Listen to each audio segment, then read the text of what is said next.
Hello students, previous lecture में हमने chapter start किया था केमिकल काइनेटिक्स। तो इस चैप्टर का ये सेकंड लेक्चर है।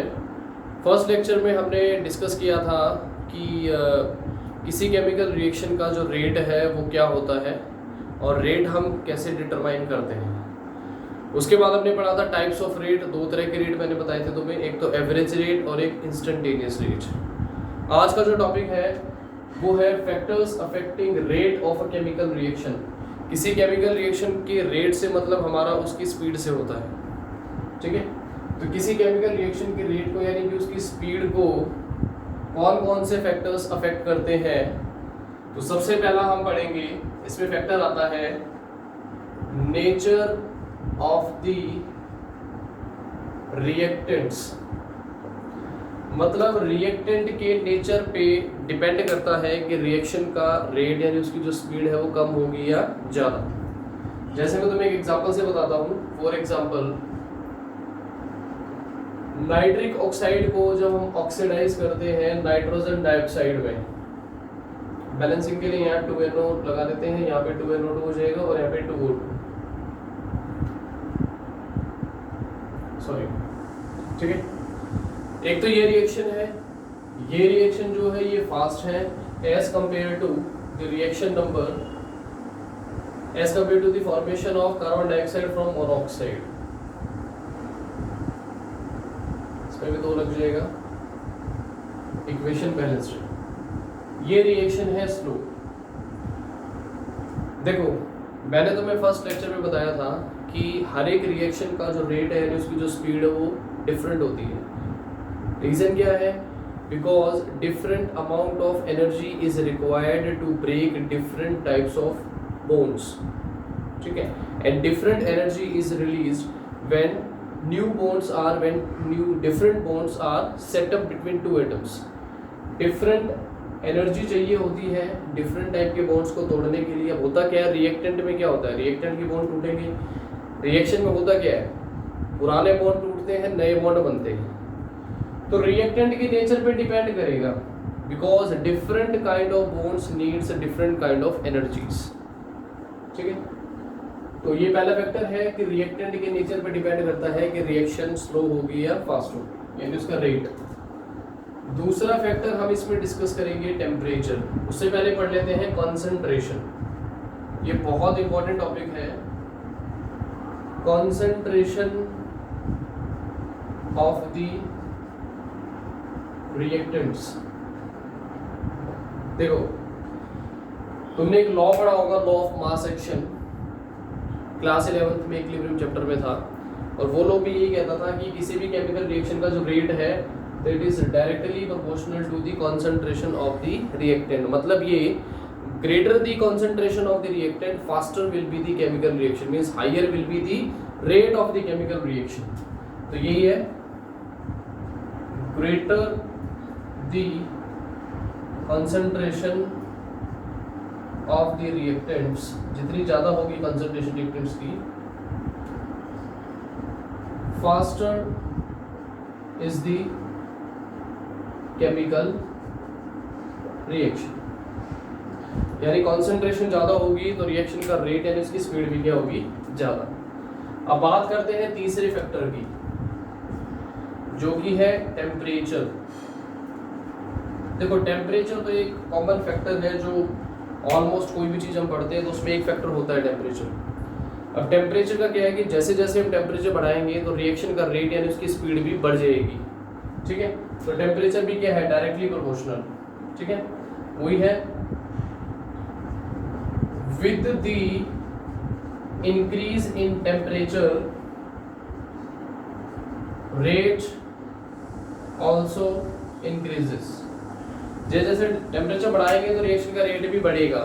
अब यूजुअली क्या होता है, अगर हम 10 डिग्री टेम्परेचर बढ़ा दें, मोस्टली केसेस में अगर हम किसी रिएक्शन का टेम्परेचर बढ़ा रहे हैं 10 डिग्री, तो इस दौरान रिएक्शन का जो रेट है वो ऑलमोस्ट हो जाता है डबल। क्या हो जाता है, double in most of the cases. 10 degree temperature बढ़ाएंगे तो रिएक्शन का रेट हो जाएगा डबल। ये थे 3 फैक्टर, अब हम बात करेंगे फैक्टर नंबर 4 की। फैक्टर नंबर 4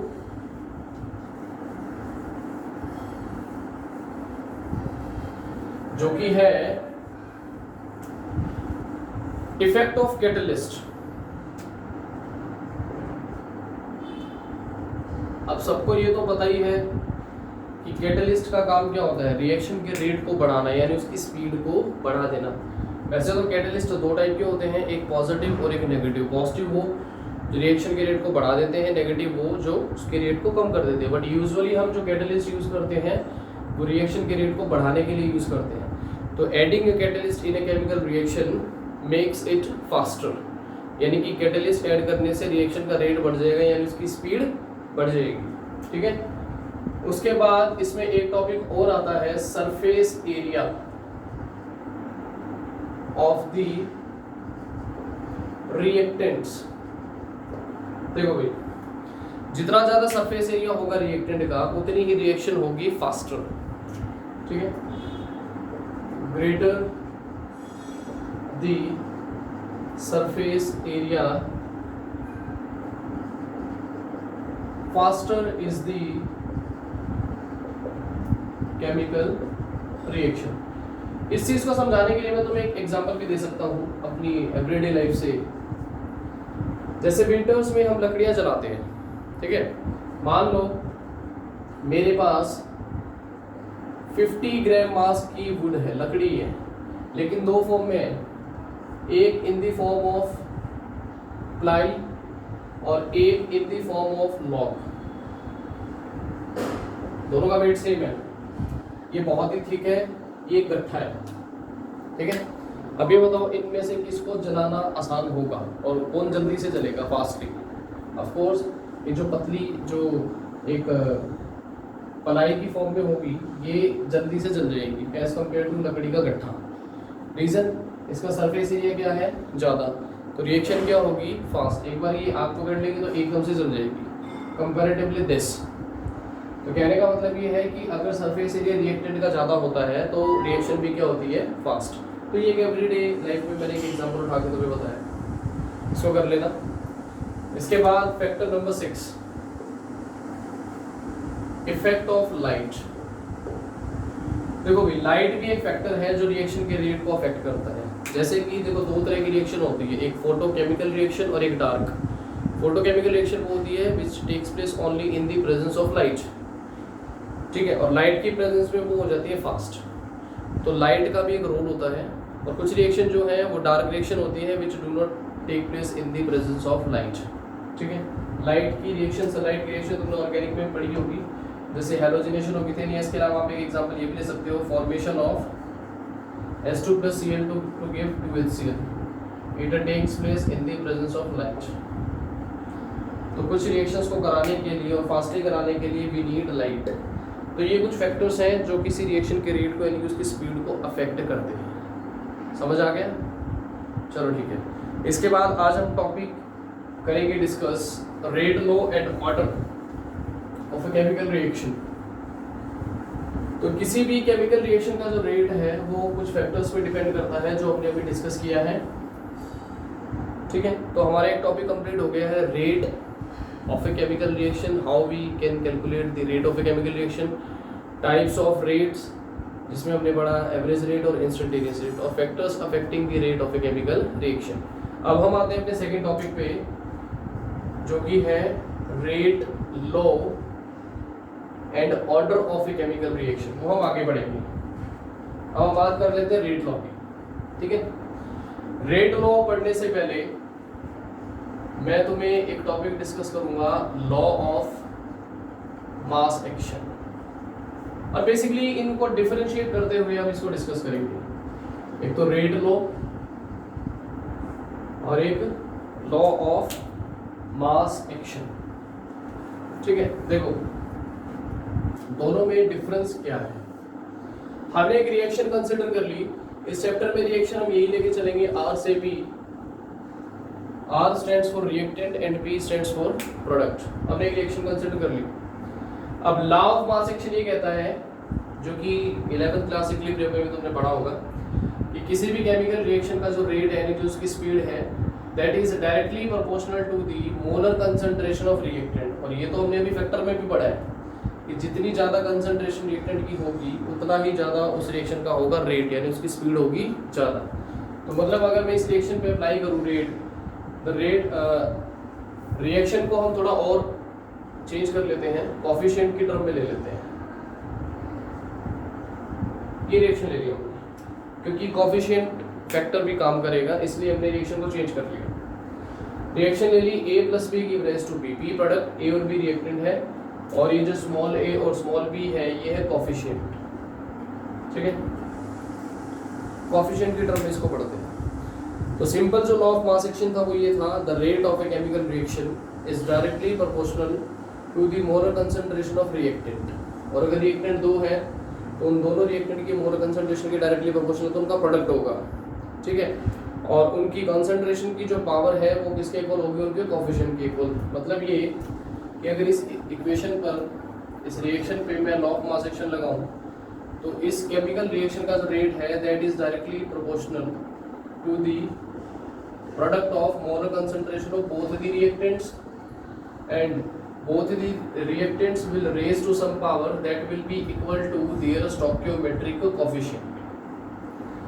प्रोपोर्शनलिटी का साइड हटाएंगे तो ऑफ कोर्स कांस्टेंट ऐड करेंगे कि इस k को हम क्या बोलते थे वहां पर, रेट कांस्टेंट। ये हमने रेट निकाला है लेकिन according to law of mass action.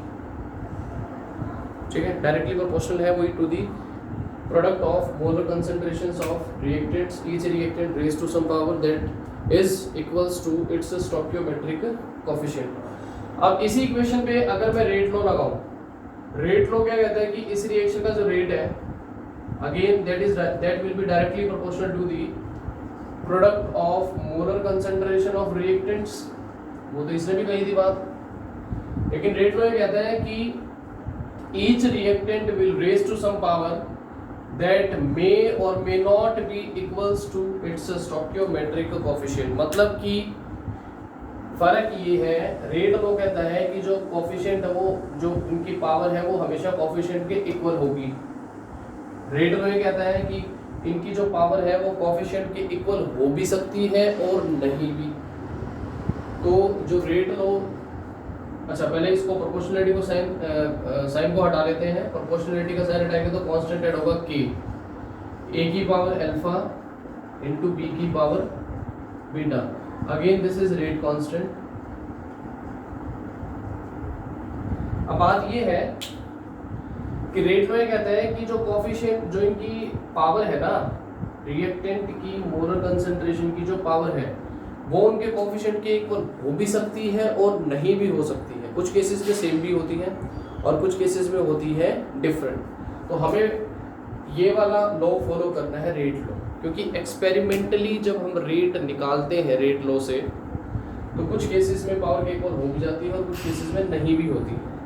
जैसे मैं तुम्हें एग्जांपल देता हूँ रेट लॉ से जुड़े हुए कुछ एग्जांपल। जैसे एक रिएक्शन है अमोनिया की थर्मल डिकम्पोजिशन, इसमें N2 में और S2 में, इसको बैलेंस कर देते हैं 3S2। अब इस रिएक्शन का जब एक्सपेरिमेंटली रेट निकालते हैं हम रेट लॉ से, तो रेट क्या आता है, is equals to K, reactant इसमें एक ही है, वही है, the rate of the reaction will be directly proportional to the molar concentration of reactant जो कि अमोनिया है, और इसकी कुछ ना कुछ पावर होगी। लॉ ऑफ मास एक्शन के हिसाब से पावर होनी चाहिए 2, मतलब इसका जो कोएफिशिएंट है वो 2 है तो पावर 2 होनी चाहिए। लेकिन जब एक्सपेरिमेंटली हम निकालते हैं रेट, जो कि रेट को कहता है, तो इसकी पावर होती है 0। तो इस केस में जो पावर है वो कोएफिशिएंट के इक्वल नहीं है। तो ये मैंने एक एग्जांपल दिया है। प्रोपोर्शनलिटी का साइन हटाओगे तो कांस्टेंट ऐड हो जाएगा k, तो रेट आ गया बराबर k, क्योंकि किसी की भी पावर 0 क्या होती है 1। ठीक है, तो एक एग्जांपल तो मैंने ये लिया जिसमें जो पावर है वो कोएफिशिएंट के इक्वल नहीं है। अब एक एग्जांपल और लेते हैं, decomposition of HI to give S2 plus I2। ठीक है, अब इस रिएक्शन का जब एक्सपेरिमेंटली रेट निकाला गया तो that was directly proportional to the molar concentration of reactant, वो तो है ही, लेकिन इस बार पावर कितनी थी 2, जो एक्सपेरिमेंटली निकाला गया। प्रोपोर्शनलिटी का साइन आया कि HI पावर हो गई 2। This is again what rate constant. तो कहने का मतलब ये है कि according to rate law the rate of a chemical reaction is always directly proportional to the molar concentration of reactant, जिसको हम दिखाते हैं स्क्वायर ब्रैकेट में। एक चीज ध्यान रखना, जो मोलर कंसंट्रेशन है उसको हम स्क्वायर ब्रैकेट में दिखाते हैं, और मोलर कंसंट्रेशन को हम एक्टिव मास भी कहते हैं। क्या बोलते हैं? एक्टिव मास, मतलब वो मास जो रिएक्ट करेगा। ठीक है, तो किस रिएक्टेंट की जो मोलर कंसंट्रेशन है उसके डायरेक्टली प्रोपोर्शनल तो होता ही है रेट, वो तो हमने फैक्टर अफेक्टिंग में भी पढ़ा है। लेकिन इसकी जो पावर है वो स्टोइकियोमेट्रिक, जो इसका जो कोएफिशिएंट है उसके इक्वल हो भी सकती है। इस केस में तो इक्वल है, देखो, और इस केस में क्या है? अनइक्वल। तो क्वेश्चन ये है कि तुम्हें कैसे पता लगेगा कि इक्वल होगी या नहीं होगी। तो मैं इस चीज को क्लियर कर देता हूँ। जो हम रेट लॉ से, यानी जो एक्सपेरिमेंटली हम रेट निकालते हैं, रेट लॉ की बात कर रहा हूँ मैं, लॉ ऑफ मास एक्शन की बात नहीं कर रहा हूँ, हमें इसी को फॉलो करना है। तो जो हम रेट निकालते हैं वो एक्सपेरिमेंटली निकालते हैं। तुमसे कभी नहीं पूछा जाएगा कि ये रिएक्शन है, इसका रेट बताओ क्या होगा, तुम्हें बल्कि रेट हमेशा गिवन होगा। ठीक है, क्योंकि तुम्हें पता नहीं लगेगा कि कोएफिशिएंट जो है वो पावर के इक्वल होगा या नहीं होगा। तो जो रेट है वो एक्सपेरिमेंटली ही कैलकुलेट किया जाता है। ये चीज क्लियर होगी। अब बात करते हैं इसी में जोड़कर एक टॉपिक, रेट लो आ गया समझ में। इसके बाद हम पढ़ते हैं order of a chemical reaction. देखो, ऑर्डर का मतलब ये होता है कि जब हम रेट लॉ से रेट निकाल लेते हैं, जैसे ये रहा रेट, ये रहा रेट, तो हम ऑर्डर भी निकाल सकते हैं। ऑर्डर का मतलब क्या होता है? The sum of power of all the reactants expressed in rate law. यानी कि जब रेट निकाल लिया तो जो रिएक्टेंट है उनकी, उसकी जो भी पावर है, अगर एक रिएक्टेंट है तो पावर एक ही होगी, दो रिएक्टेंट है तो पावर होंगी दो, तो उनकी पावर्स को हमें ऐड करना है। अगर पावर ऐड करने के बाद आई जीरो, जैसे इस केस में पावर क्या है? जीरो, तो ये कौन सी ऑर्डर रिएक्शन हो जाएगी? Zero order reaction. इसकी पावर क्या है? 2, तो ये हो जाएगी सेकेंड ऑर्डर रिएक्शन। अगर पावर 1 आई तो फर्स्ट ऑर्डर रिएक्शन, पावर 3 आई तो थर्ड ऑर्डर रिएक्शन। अगर पावर आई हाफ, एक चीज ध्यान रखना, पावर फ्रैक्शन में भी हो सकती है। अगर पावर आई हाफ तो वो होगी हाफ ऑर्डर रिएक्शन। तो ऑर्डर का मतलब ये है कि जब हम रेट निकालते हैं एक्सपेरिमेंटली, तो जितने भी रिएक्टेंट है उनकी पावर्स को ऐड कर देना है। ऐड करने के बाद अगर जीरो आई तो उसको हम जीरो ऑर्डर रिएक्शन कहेंगे, क्योंकि उसका ऑर्डर जीरो है। ऑर्डर का मतलब उनकी पावर्स को ऐड करने के बाद जो नंबर मिलेगा, 1 आया तो फर्स्ट ऑर्डर रिएक्शन, 2 आया तो सेकंड ऑर्डर रिएक्शन, 3 आया तो थर्ड ऑर्डर रिएक्शन। बस इतना ही इस टॉपिक में, order of a chemical reaction. अब इसमें एक छोटा सा टॉपिक हम डिस्कस करेंगे, रेट कांस्टेंट के। इसको हम एक नाम से और भी जानते हैं, स्पेसिफिक रिएक्शन रेट। क्यों भाई? अगर रिएक्टेंट की कंसंट्रेशन है यूनिटी, यूनिटी का मतलब 1, तो 1 की कुछ भी पावर हो, सारा 1 हो जाएगा, तो उसके इसमें रेट कांस्टेंट की किसकी इक्वल आ जाएगा? रेट की। ठीक है, तो जो रेट कांस्टेंट है that will become equal to the rate of a chemical reaction when the concentration of the reactant is taken as unity। अब कंडीशन लगी ना स्पेसिफिक कंडीशन पर, तो इसलिए इसका नाम क्या रख दिया? स्पेसिफिक रिएक्शन रेट, क्योंकि स्पेसिफिक कंडीशन पे जो रेट कांस्टेंट है वो किसकी इक्वल हो जाता है? Rate of the chemical reaction. तो इसलिए इसका नाम रखा गया है स्पेसिफिक रिएक्शन रेट। समझ आ गया? तो रेट कांस्टेंट या specific reaction rate is defined as the rate of a chemical reaction when the molar concentration of the reactant is taken as unity। ये चीज क्लियर होगी? यहाँ तक आगे सब में? चलो अब हम चलते हैं आगे। जो हमारा नेक्स्ट टॉपिक है आज का, यूनिट्स ऑफ रेट कांस्टेंट। ठीक है, आज के लिए लास्ट टॉपिक है, और जितना समझा रहा हूँ उसको अच्छे से समझो, और एनसीईआरटी बुक स्टडी करो, उसको रीड करो अच्छे से।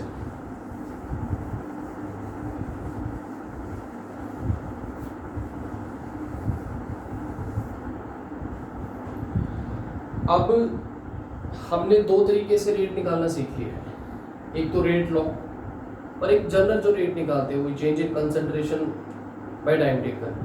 रिएक्टेंट की डिक्रीज करेगी, प्रोडक्ट की इंक्रीज करेगी, हालांकि मैग्नीट्यूड सेम होगा, वैल्यू सेम होगी, न्यूमेरिकल वैल्यू कितनी उसकी घटी कितनी उसकी बढ़ी। एक तो वो रेट और एक ये जो हम रेट लॉ से एक्सपेरिमेंटली रेट निकालते हैं, दो तरीके से हम रेट निकालते हैं।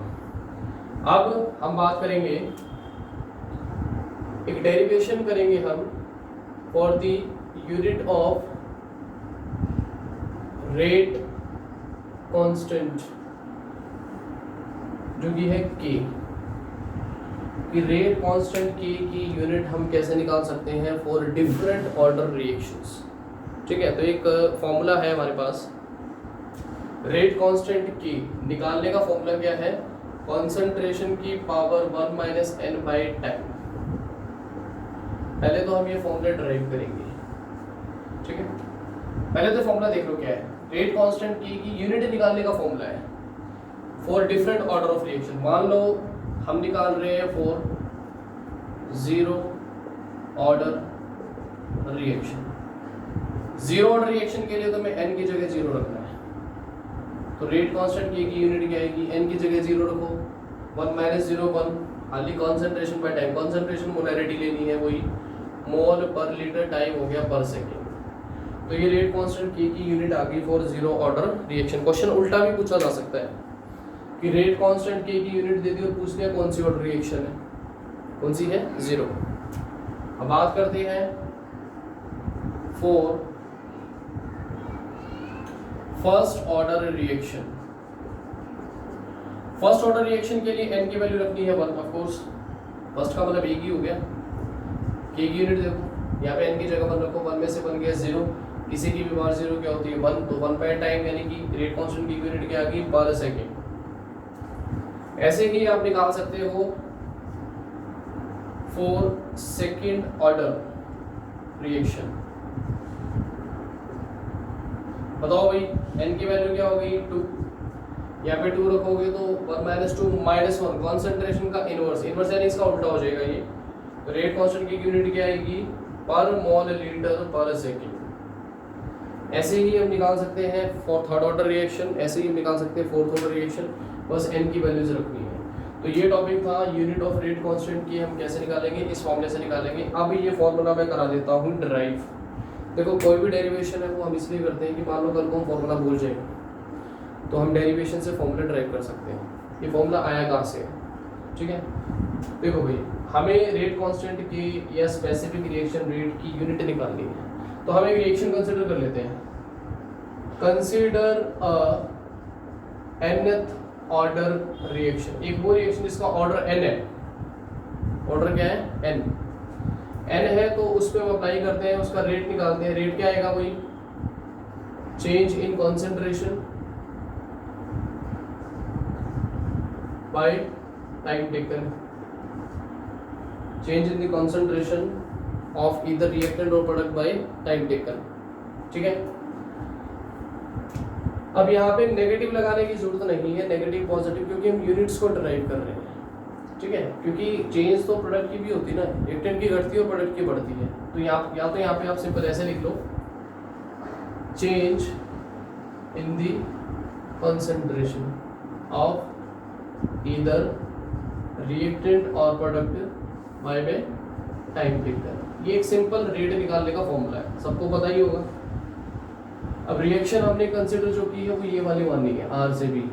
अच्छा, इस चैप्टर में ये रिएक्शन हम लेके चलेंगे, आर स्टैंड्स फॉर रिएक्टेंट पहले बताया था, पी स्टैंड्स फॉर प्रोडक्ट। अब इस रिएक्शन का पे अगर मैं अप्लाई करूं रेट लॉ, तो rate of this chemical reaction will be directly proportional to the molar concentration of reactant होगी, और nth ऑर्डर की है तो पावर क्या लेंगे इसकी n। ठीक है, ये इसको मैं ऐसे लिख सकता हूं कंसंट्रेशन ऑफ द रिएक्टेंट और इसकी पावर क्या है भाई n, क्योंकि nth ऑर्डर के लिए प्रोपोर्शनलिटी का साइन आएगा तो कांस्टेंट ऐड हो जाएगा k कंसंट्रेशन की पावर n। ये बन गई इक्वेशन 2। मतलब एक रिएक्शन कंसीडर करी थी r से p nth ऑर्डर की जिसका ऑर्डर n है, वो तुमने मान लिया n, तो पावर n ही लेनी है। एक बार सिंपल रेट से रेट अप्लाई कर दिया, सिंपल रेट निकाल दिया, एक रेट लॉस है जो एक्सपेरिमेंटली रेट हम निकालते हैं। अब क्योंकि हमें k तो चाहिए था ना, के लिए तो सॉल्व करना है, इसलिए मैंने रेट टर्म लगाया और वो सिंपल रेट है। दोनों को कंपेयर कर रहा हूँ मैं from first and second, compare कर दो, लेफ्ट हैंड साइड इक्वल है तो राइट हैंड साइड भी इक्वल होगी। तो ये आ गया के कंसंट्रेशन की power n is equals to change in the concentration, है तो कंसंट्रेशन ही, देखा जाए तो चेंज है तो कंसंट्रेशन ही ना, बाय टाइम टेकन, ठीक है भाई, ऐसे लिख सकता हूँ। तो के निकालेंगे तो फॉर्मूला क्या आ जाएगा, कंसंट्रेशन देखो इसकी पावर 1 लिख सकता हूँ बाय टाइम, ये बाय में आ जाएगा इनटू 1 बाय कंसंट्रेशन की पावर क्या रहेगी n। अब इसको ऊपर ले आते हैं तो k इज इक्वल्स टू क्या आएगा, कंसंट्रेशन पावर माइनस n हो जाएगी, जब बेस है मतलब पावर ऐड हो जाएगी, फॉर्मूला हो जाएगा कंसंट्रेशन की पावर 1 माइनस n और बाय में टाइम। तो दिस इज द फॉर्मूला जो हम यूज करते हैं for the calculation of unit of rate constant k। ठीक है, यहाँ तक क्लियर हो गया सब कुछ? ठीक है, आज के लिए हम इतना ही डिस्कस करेंगे। इस चैप्टर को अच्छे से पढ़ो एनसीईआरटी से, और कोई डाउट्स हो तो मुझे मेरे व्हाट्सएप नंबर पे दो कॉल या व्हाट्सएप कर सकते हो। ठीक है, ओके।